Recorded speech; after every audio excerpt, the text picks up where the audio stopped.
The wind whispered through the crags of Mina 7, the forgotten mining moon, carrying with it the scent of ionized rock and the whispers of a dying industry.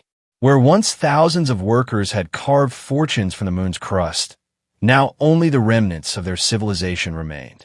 Scrap dealers, vagabonds, and those souls desperate enough to scavenge the abandoned mines now occupied the settlements, their existence hanging by the thinnest threads of commerce. In the shadow of a half-collapsed processing plant, a market had been erected, not for food or necessities, but for flesh. The slave auctions had become a staple since the mining operations had ceased. Living commodities were the only reliable currency left on Mina 7. Herman Vale pulled his thermal coat tighter around his shoulders as he trudged through the slush that had formed in the moon's artificial atmosphere. The temperature regulators had been failing for months, causing sporadic snowfall that collected in grimy drifts against buildings. He hadn't intended to pass through the marketplace, but the shortcut would save him precious time before nightfall, when the temperature would plummet to levels that could freeze the blood in his veins. He kept his eyes down, avoiding the stares of the auction's attendees. Their hungry gazes reminded him too much of vultures.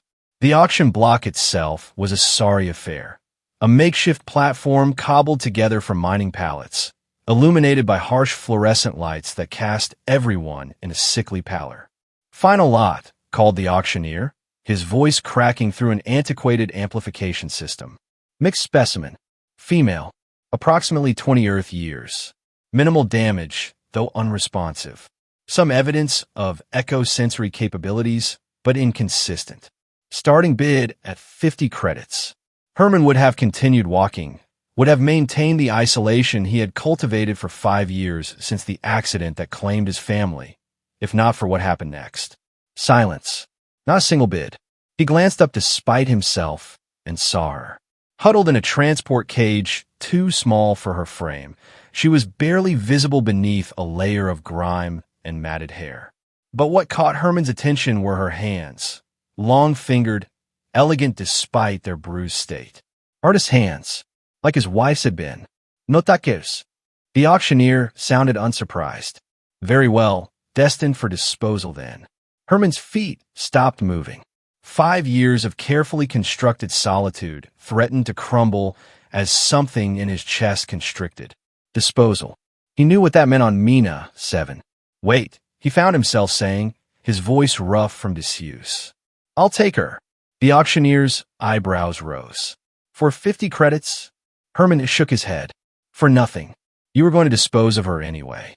A ripple of murmurs spread through the remaining crowd. The auctioneer conferred briefly with a heavily armed guard before nodding reluctantly. "Very well. Sign the acquisition form, and she's yours.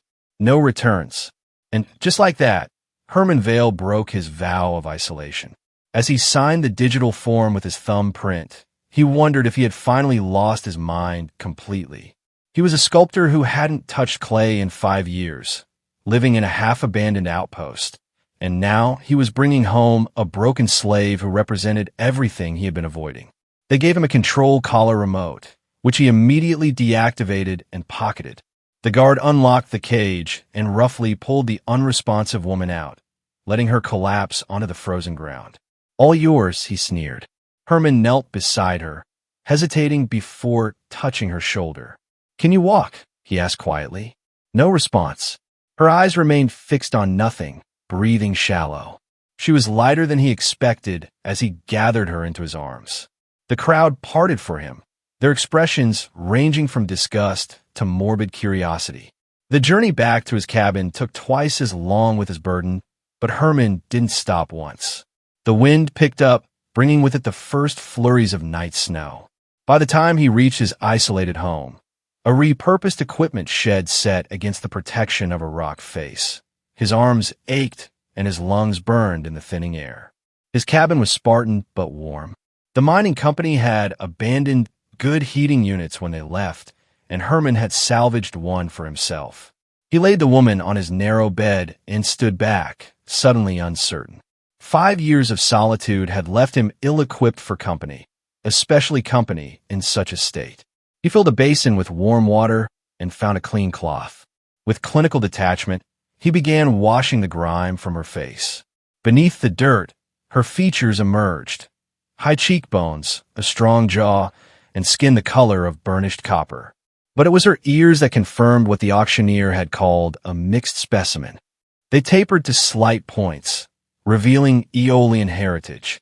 The Aeolians were a race known for their sensitivity to vibrations. Their entire civilization built around what they called echo weaving, the ability to feel, interpret, and sometimes manipulate the resonant frequencies of objects.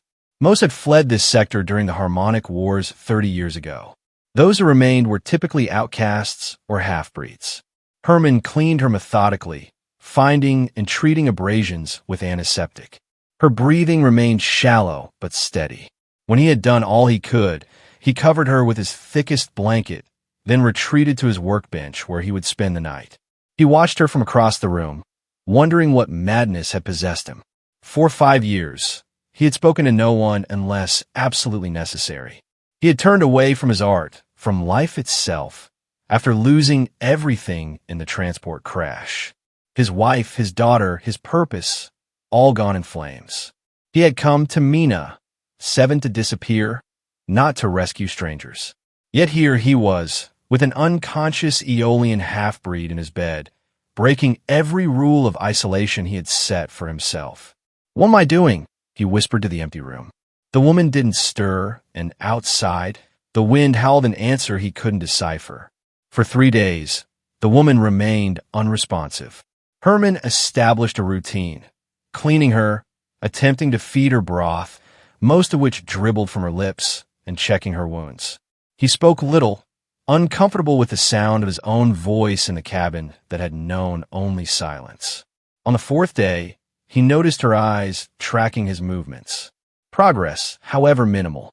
By the 6th day, she was able to swallow broth on her own, though she remained mute and mostly immobile. It was on the 10th day that everything changed. Herman had been melting snow for water when he heard it, a soft thud from the bed. He turned to find the woman had fallen, attempting to stand. Instead of rushing to her, he watched as she pushed herself up on trembling arms. "You shouldn't try to walk yet," he said. Her head jerked up at the sound of his voice, and for the first time, he saw her eyes clearly, amber with flecks of gold, wide with fear. "I'm not going to hurt you," he added, keeping his distance. "You're safe here." The fear in her eyes didn't diminish, but she stopped trying to stand. Instead, she pulled herself back onto the bed, her movements painfully deliberate. Herman returned to his task, allowing her the dignity of not being observed in her weakness. When he approached later with a bowl of broth, she accepted it with trembling hands but made no eye contact. That night, he heard her crying softly. He lay awake on his makeshift pallet, staring at the ceiling, remembering how his wife had cried in the hospital after losing their first pregnancy. He had held her then. Now, he remained where he was, a stranger to comfort. The following morning, he decided to work. For the first time in 5 years, Herman uncovered the lump of clay he had brought with him to Mina, 7, but never touched. It had dried out, requiring water and needing to resurrect its pliability. He worked methodically, feeling the woman's eyes on him from across the room. 3 more days passed in this fashion, Herman working the clay, the woman watching. She began to feed herself the simple meals he prepared and used the washing basin independently. Still, she did not speak, and Herman didn't press her. On the 14th day, Herman began to sculpt. His fingers remembered what his mind had tried to forget, the joy of creation, of coaxing form from formlessness. He lost himself in the work, forgetting his audience until a shadow fell across his hands. She stood beside him, swaying slightly but upright. Up close, he could see the ghost of who she had been before, strong, vibrant, not the hollow shell that had been left in the cage. "Would you like to try?" he asked, offering a small piece of clay. She didn't take it immediately. Instead, she reached out and touched the sculpture he had begun, a simple rendering of a human hand emerging from rough stone. Her fingers traced the contours with surprising precision. Then, to his astonishment, she pressed her ear against the clay. Her eyes closed in concentration, and her breathing synchronized with his. After a long moment, she stepped back and accepted the clay he offered. She didn't sculpt as he did. Instead, she rolled the clay between her palms until it formed a perfect sphere, then pressed it against her chest, over her heart. When she returned it to him, the sphere had warmed to her body temperature. "Thank you," Herman said, accepting the gift. That night, she spoke her first word. "Syria." Her voice was like water over stones, musical despite its roughness from disuse. Herman had been stoking the heating unit when she said it. "Is that your name?" he asked. She nodded once, then pointed at him, the question clear in her gesture. "Herman," he replied. "Herman Valley." She mouthed his name silently, as if testing the feel of it, then retreated back to the bed that had become her domain. The thaw had begun, in more ways than one. As the days turned into weeks, Syria's strength returned gradually. She began to speak in brief phrases, revealing little about her past, but showing increasing engagement with the present. Herman learned she understood the complex properties of stone better than he ever could, a gift of her Aeolian heritage. "Stone sings," she told him one evening as they sat by the heating unit. "Different songs for different kinds." "What does this one sing?" Herman asked, holding up a piece of the local basalt he used as a base for smaller sculptures. Syria took it, pressed it to her ear, and closed her eyes. "Old songs. Deep songs. It remembers the core of this moon." Herman found himself smiling more often. The ache of loss didn't disappear, but it shifted, making room for something new. Together, they established a rhythm to their days, preparing meals, tending the heating unit, and working with clay and stone. Syria's true gift emerged gradually. When Herman brought home a large piece of marble he had scavenged from an abandoned luxury habitat, she spent hours simply listening to it. Then, with confident precision, she indicated exactly where the stone should be cut. "Weakness here," she explained, tracing a nearly invisible line. "But strength here." She outlined another section. "The stone will open along its song lines." She was right. The marble split exactly as she predicted, revealing a flawless interior that would have been damaged using conventional cutting methods. 1 month after bringing her home, Herman asked the question he had been avoiding. "What happened to you, Syria?" Before the auction, they sat side by side on the cabin's small porch, watching as the artificial snow drifted down in the perpetual twilight of Mina 7's weak sun. Syria was silent for so long that Herman thought she wouldn't answer.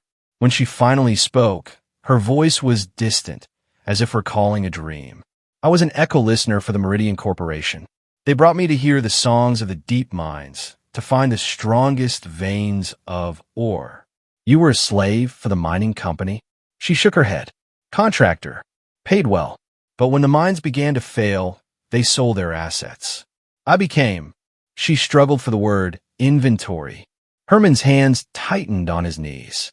"And then, many owners, each worse than the last. The final one, he discovered I could hear more than stone. I could hear truth in people's voices, feel the vibrations of lies. He used this, made me," she stopped, her breath catching, "made me listen to interrogations, to torture, the screams. They broke something in me. I stopped listening, stopped hearing anything at all." She touched her ears, which Herman now noticed bore thin scars along the sensitive points. "He punished me for deafness. When I still couldn't hear, he sold me as defective." The plain brutality of her story hung in the cold air between them. Herman found himself reaching for her hand, the first intentionally comforting gesture he had offered since bringing her home. Her fingers were cold, but responded to his warmth, intertwining with his own. "I'm sorry," he said simply. Syria turned to look at him, her amber eyes reflecting the dim light. "Why did you buy me, Herman Vale? Everyone else saw worthless. You saw what?" The question pierced straight through his carefully maintained defenses. Why had he broken 5 years of isolation for this woman? "I saw someone discarded," he answered honestly. "Like I was. After my family died, I threw myself away. Came here to disappear. Maybe I recognized the same in you." She considered this, then nodded once. We are both broken things. Yes, Herman agreed. But still here. That night, Syria moved her bedding to the floor beside his pallet. Not touching, but close enough to share warmth. In the darkness, Herman listened to her breathing, steady now, strong, and felt something inside him shift further toward healing. The following weeks brought a new development. As Syria's strength returned, so did her abilities. She began to sing softly while working with stone, haunting, wordless melodies that seemed to coax the materials into cooperation. The first time Herman heard it, he stopped working entirely, transported by the otherworldly sound. Aeolian echo song, she explained when she caught him listening. It helps me hear the stone better. Herman nodded, not trusting himself to speak. The song had stirred emotions he had buried with his family. Wonder, appreciation of beauty, hope. They began working on a joint project, a large sculpture combining Herman's figurative style with Syria's intuitive understanding of the stone's natural properties. Where he would have forced the material, she showed him how to listen, to follow the inherent shapes waiting within. Like finding a river's path, she explained, guiding his hands. Along a particular curve. Don't fight the flow. Spring, such as it was on Mina 7, arrived with slightly warmer temperatures and less frequent snowfall. Herman ventured into the settlement more often, trading smaller sculptures for supplies. People noticed the change in him. The straightened posture, the clearer eyes, the occasional almost smile. Rumors spread about the slave he had rescued, now apparently his apprentice or partner. Such rumors inevitably reached unwelcome ears. They came on a clear evening, as Herman and Syria were completing their day's work. 3 men, the auctioneer Herman recognized from that fateful day, accompanied by 2 armed guards. Remarkable recovery, the auctioneer said, eyeing Syria with cold calculation. From unresponsive to fully functional. And I hear she's got her echo sensing back as well. Herman stepped between them and Syria. What do you want? Just to correct a mistake in commerce, the man replied smoothly. You see, damaged goods are sold as is. But if the goods were misrepresented, accidentally featuring abilities that vastly increase their value, there's a standard reclamation clause. She's not goods, Herman growled. She's a person. The auctioneer's smile didn't reach his eyes. Legally, on Mina 7, she's property. Property I'm prepared to buy back at 10 times what you paid. He paused, which was nothing, as I recall. She's not for sale. 500 credits, then. Quite generous. Herman felt Syria's hand on his arm. She had gone very still, her eyes fixed on the man before them. They're not here to negotiate, she whispered. They have orders. From Meridian, the auctioneer's expression flickered with annoyance. Still listening to vibrations, I see. Yes, Meridian Corporation has expressed renewed interest in acquiring specialized detection equipment. Your particular abilities would command a premium in the current market. Leave, Herman said, his voice dangerously quiet. Now, the guards raised their weapons, standard mining lasers repurposed for security. I'm afraid I must insist, the auctioneer said. The female comes with us. You can keep the 500 credits as compensation. Herman felt rather than saw Syria's step beside him. Her posture had changed, no longer the recovering victim, but something altogether different. Power radiated from her slender frame. I'm not equipment, she said, her voice carrying an undertone that made the guards shift uncomfortably. I'm Syria of the Third Harmonic House. Echo listener, stone singer, truth hearer. The auctioneer's smile faltered. Restrain her, he ordered the guards. What happened next will be discussed in whispers throughout Mina 7 for years to come. Syria began to sing. Not the gentle melodies she used when working, but a piercing, resonant tone that seemed to bypass the ears and vibrate directly in the bones. She placed her palms flat against the rock wall of the cabin, and the sound amplified, spreading through the stone beneath their feet. The guards dropped their weapons, clutching at their heads. The auctioneer staggered backward as the very ground began to tremble. In the distance, a low rumble answered Syria's call, the abandoned mines responding to her song. What are you doing? Herman shouted over the growing cacophony. Syria's eyes had gone completely gold, luminous in the fading light. Awakening the deep stone, she answered, her voice eerily calm beneath the continuing note she held, reminding it of its ancient anger. The ground bucked beneath them. Small fissures appeared in the rocky ground, spreading toward the intruders like seeking fingers. The auctioneer fell, scrambling backward on his hands and feet. "Stop," he cried. "We'll leave. Just stop."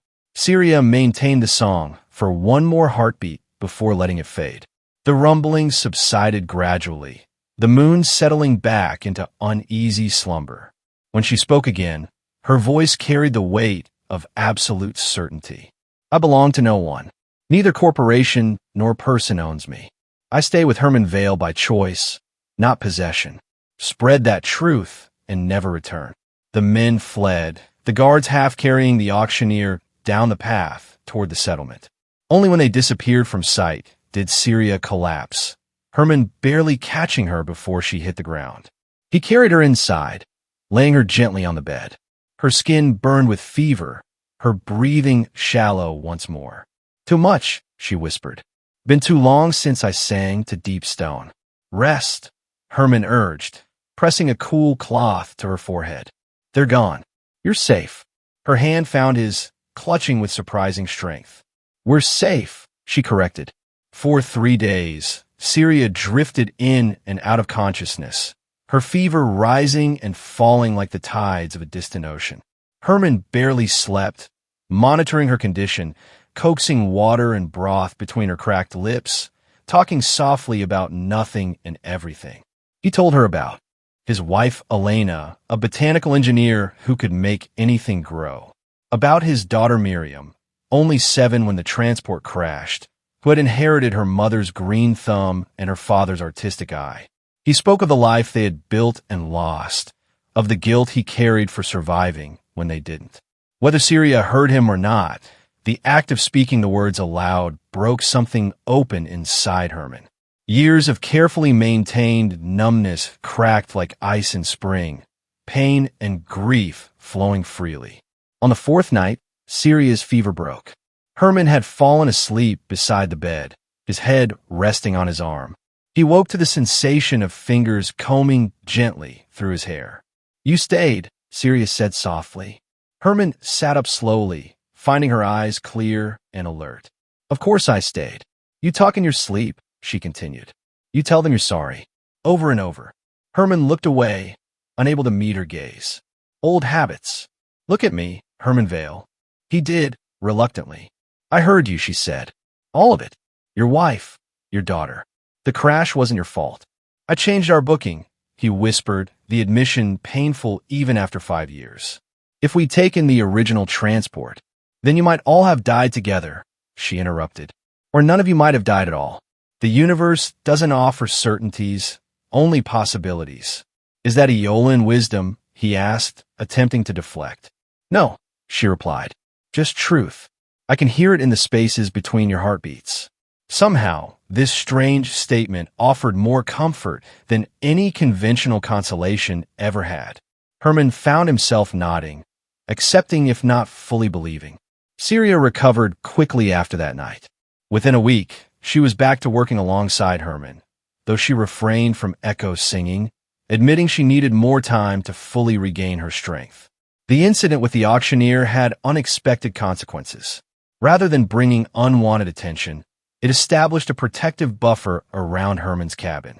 The settlers of Mina, 7, always superstitious, now regarded the small dwelling with wary respect. Tales of a stone singer who could wake the moon itself spread, growing more elaborate with each telling. Herman and Syria found themselves left alone, which suited them perfectly. They continued their joint sculptural project, working in comfortable silence, punctuated by brief, meaningful exchanges. Their creation took shape gradually, a figure emerging from stone, neither fully human nor Aeolian, its face turned upward as if greeting the sun after a long darkness. Syria concentrated on the base, working the stone to reveal natural patterns that seemed to flow upward into the figure. Herman focused on the expressionistic details, the tension in the shoulders releasing, the hands opening from clenched fists to receive what might come. As they worked, something else developed between them, a connection neither had anticipated. It began with brief touches, a hand steadying an elbow, fingers brushing while passing tools. It grew into longer contacts, Herman's hand resting on the small of Syria's back as they examined their work, Syria's head leaning against Herman's shoulder during evening rest. Neither spoke of it directly. Both carried wounds too deep for casual acknowledgement. But in the quiet moments, in the spaces between words, something fragile and precious took root. Summer on Mina, 7 brought sweltering heat as the environmental controls overcompensated for the winter chill. They moved their work outside, taking advantage of the natural shade provided by the rock formations surrounding the cabin. The sculpture neared completion, requiring only final detailing and finishing. One sweltering afternoon, as they rested in the shade, Syria asked the question Herman had been expecting. "Will you leave Mina, 7 someday?" He considered before answering. "I hadn't thought beyond the next day for 5 years. Now," he looked at the sculpture they were creating. "Now I think about futures again. What about you? You could go anywhere, find your people." Syria's expression clouded. "The Aeolian homeworlds are closed to half-breeds. And those who collaborated with Meridian are—" She trailed off. "Unwelcome," Herman supplied. "Sentenced to silence," she corrected. "They would take my voice if they found me. It is the punishment for echo listeners who serve other races." Herman felt a chill despite the heat. "They would make you mute? Not just unable to speak," Syria explained. "Unable to hear the songs of stone, unable to feel vibrations. Complete sensory isolation." "Then we won't go there," Herman said firmly. Syria looked at him, surprise evident in her amber eyes. Herman hadn't planned the word, but he didn't retract it. "If you wanted, when we finish this piece, we could go somewhere else. Together." The hope that flickered across her face made his heart constrict painfully. She reached for his hand, intertwining their fingers. "I would like that," she said simply. That night, Syria didn't sleep on her separate pallet. Instead, she curled against Herman's side, her head resting on his chest. He held her gently, marveling at how natural it felt after so much isolation. "I can hear your heart," she murmured sleepily. "It sings a better song now." Herman pressed his lips to the top of her head, breathing in the scent of her hair, clean, with hints of the mineral clay they worked with daily. "Because of you," he whispered. She shook her head slightly. "Because you allowed it to heal. I just listened." The following weeks passed in a blur of creativity and deepening connection. They completed the sculpture as autumn brought cooling temperatures to Mina, 7 once more. Standing back to observe their finished work, Herman felt a sense of accomplishment he hadn't experienced since before the crash. "It needs a name," he said. Syria circled the piece slowly, her fingers occasionally brushing its surface as if reading a text only she could decipher. The figure, 7 feet tall and commanding despite its slender form, seemed to shimmer in the fading light, the natural veins in the stone creating an illusion of movement. "Resonance," she suggested finally. "The state of answering to another's frequency." Herman nodded, feeling the rightness of it. "Resonance," he agreed. They celebrated that evening with actual wine, a luxury Herman had traded 3 smaller sculptures to obtain. Slightly intoxicated on both the wine and accomplishment, they danced to music only Syria could hear, humming softly to guide Herman's steps. When he kissed her, it felt inevitable, the natural conclusion to the path they had been walking together. Her lips were warm and tasted of wine and possibility.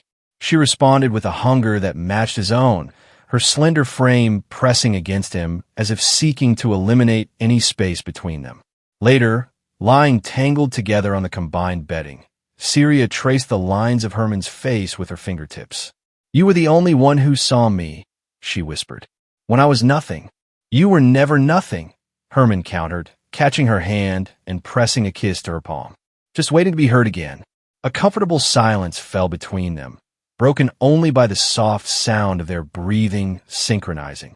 Outside, the first snow of autumn began to fall, dusting the world in pristine white. We should leave before winter sets in fully, Herman said eventually.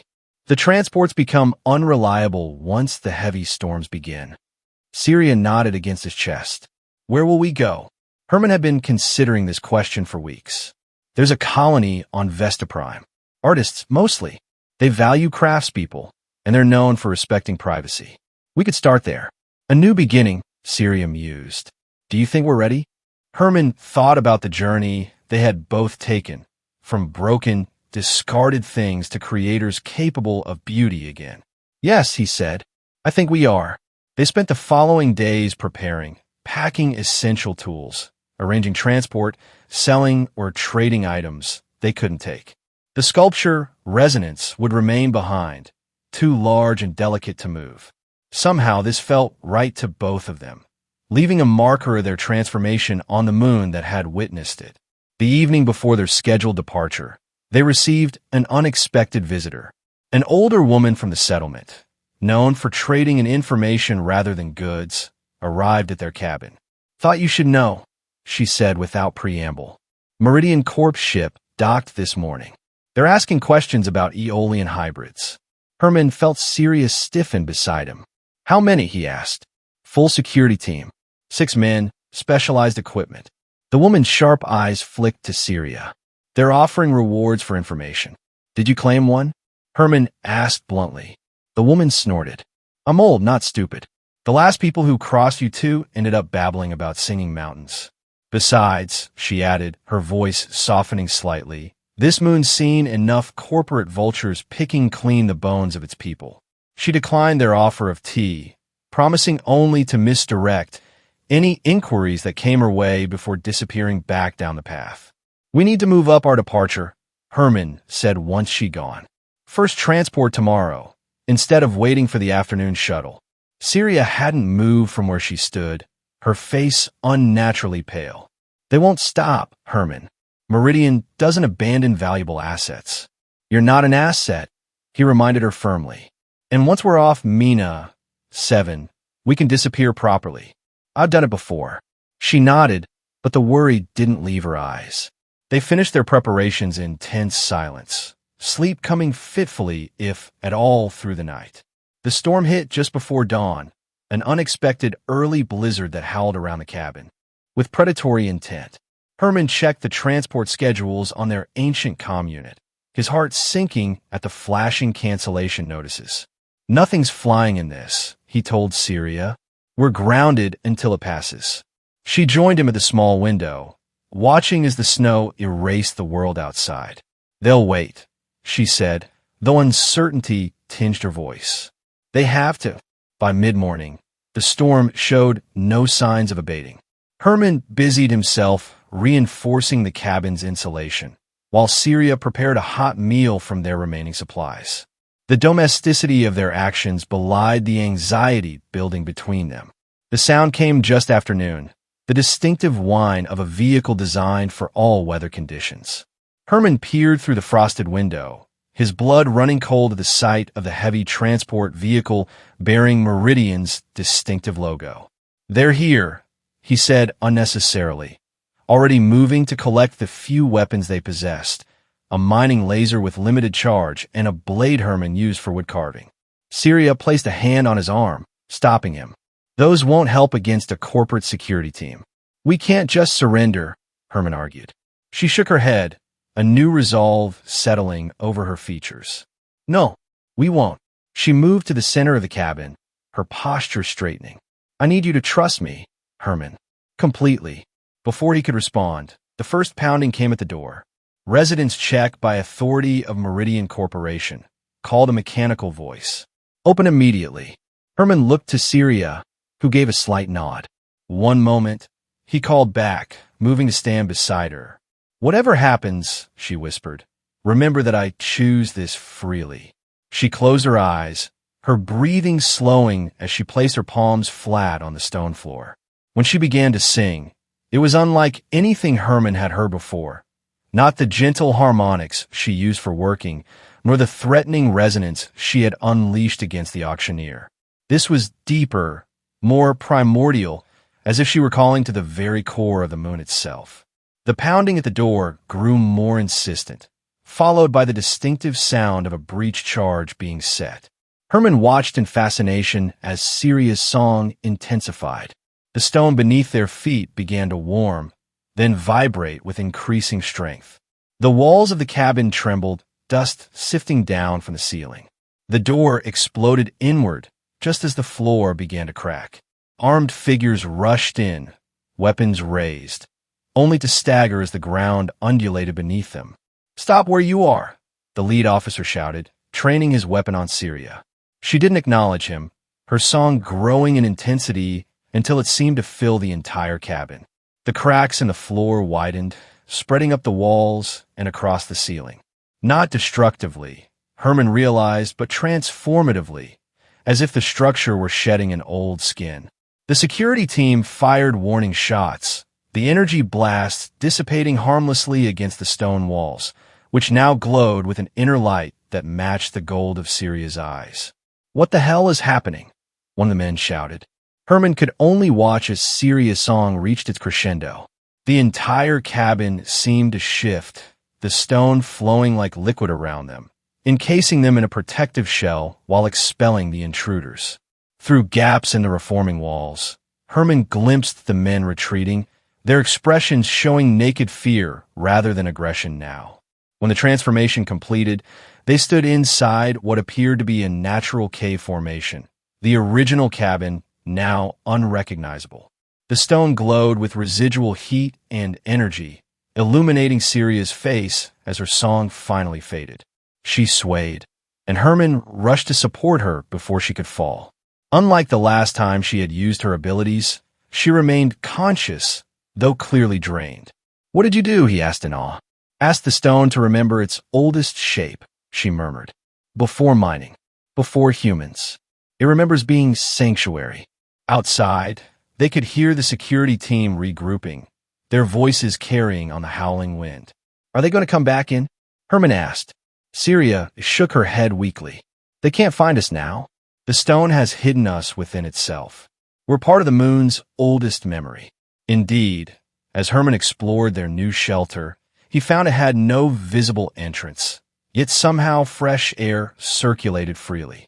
A natural spring had been revealed in one corner, providing fresh water. The stone itself radiated gentle warmth, negating the need for the heating unit. "It's beautiful," he said, returning to where Syria rested against a smooth wall. "But how will we leave?" She smiled tiredly. "The stone will show us when it's safe. For now," she reached for his hand. "For now, we rest." They heard the Meridian team searching for hours, their frustration evident and increasingly desperate. Communications. Eventually, the sounds faded, replaced by the muffled roar of their vehicle departing.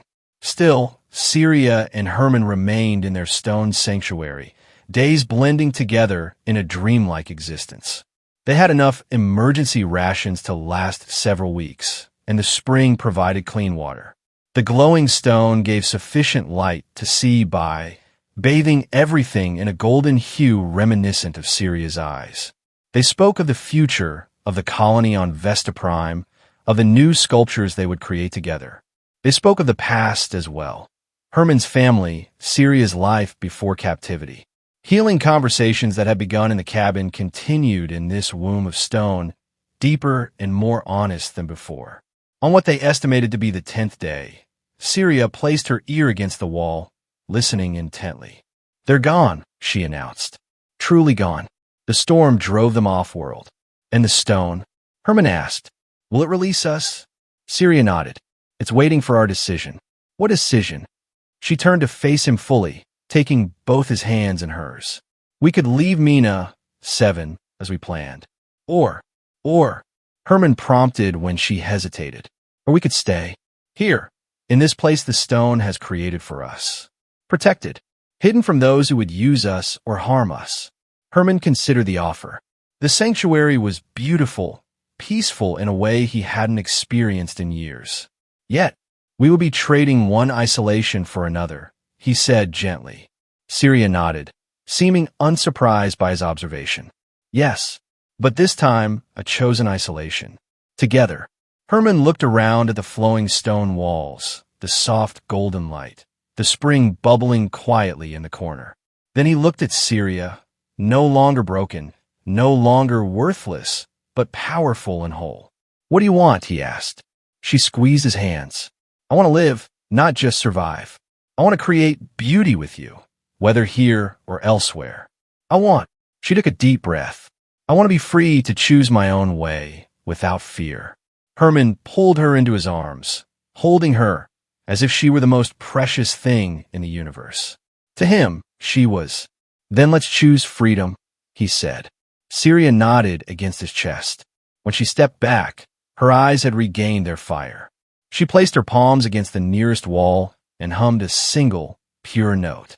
The stone responded immediately, a section sliding away to reveal the outside world. Snow had blanketed the landscape, transforming Mina, 7, into something almost beautiful. The storm had passed, leaving behind a pristine stillness that muffled all sound.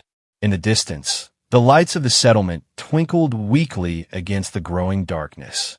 Hand in hand, Herman and Syria stepped out into the snow. The entrance sealed behind them, leaving no trace of the sanctuary except a natural-looking rock formation. Their footprints were the only mark upon the perfect white expanse. They made their way down toward the settlement, where transports would eventually resume. They had little with them, only what they had been carrying when the Meridian team arrived. Yet Herman felt richer than he had in years. "Will you miss it?" Syria asked as they paused to look back at what had been their home. "The cabin," Herman asked. "The sanctuary," she clarified. "The perfect safety." Herman considered the question seriously. "Perfect safety is an illusion," he said finally. "Even the stone can be broken, given enough force or time." He looked down at their joined hands. "I would rather risk the real world with you than hide forever, even in beauty." Syria smiled, the expression transforming her face. "That's why I love you, Herman Vale. You understand the difference between surviving and living." The words hung in the cold air between them, the first time either had spoken of love directly. Herman felt his heart constrict, then expand with an emotion he had thought forever lost to him. "I love you too," he replied simply. "Not as a possession, not as a creation, but as yourself, the one who taught me to listen again." They continued their journey through the snow, leaving Mina, 7, behind, the place where they had both been broken and reborn. Ahead lay uncertainty, yes, but also possibility. Together, they had created resonance, not just in stone, but in themselves, two frequencies aligned to create something stronger than either alone. In the absolute silence of the snow-covered moon, they walked side by side, truly at rest for the first time.